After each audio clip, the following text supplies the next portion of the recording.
I know for me watching it, Chris, like one question like I had, because I don't know, and maybe you can shed some light if what 2024 is going to look like for these. But if you have somebody that's not in recovery or who doesn't struggle with addiction, like, why should, if they're sitting here going, I don't need to hear this message, I don't, this isn't me, this isn't, my brother, my cousin, my dad, my mom, like, why should they watch this or go to these events when they hit their town?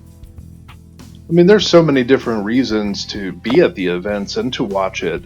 Even if you don't know somebody directly who struggled with substance use disorder, let's say that somebody at your job, shows up and it starts using heroin. Somebody that you know, somebody that you've encountered, whatever it may be, falls into the trap of substance use disorder, and nobody else around you has that kind of information, has the knowledge of what to do in the situation, especially a life-threatening one. Heroin oftentimes is life-threatening.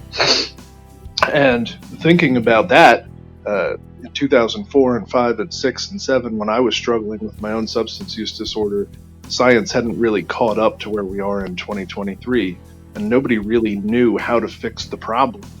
And I was just repeatedly, over and over, tossed into jail, tossed into a rehab, tossed into a psych ward, whatever it may have been. And the whole time, all I wanted to do was get better. All I wanted to do was stop disappointing people. All I wanted to do was be a good person.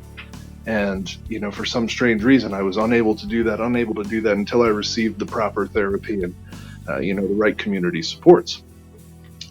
If you're a person who has no understanding of any of that stuff, you can still identify with the emotions that I experienced, the pain, the hopelessness, the trauma, the disappointment, the sadness, the misery, all those different things. Everybody's experienced at one point or another, no matter what it is that brought you to that.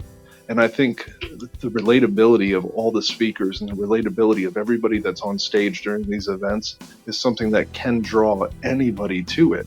And I just did a talk with the Portland Press Herald up in Portland, Maine, with a critic, like a movie reviewer.